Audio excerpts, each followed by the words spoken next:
How to create another account on Reddit if you already have one.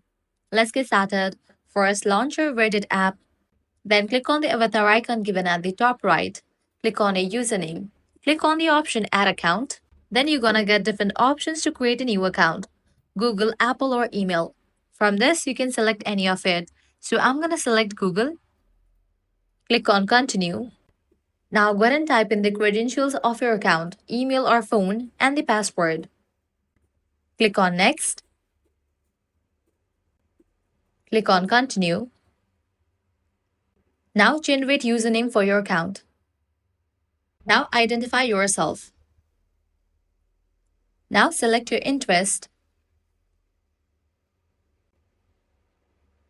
And just with that, you have created another account. So this is how you can easily create another account on Reddit if you already have one. This was really simple and quick process. If this guide helped you out, don't forget to like, share, and subscribe.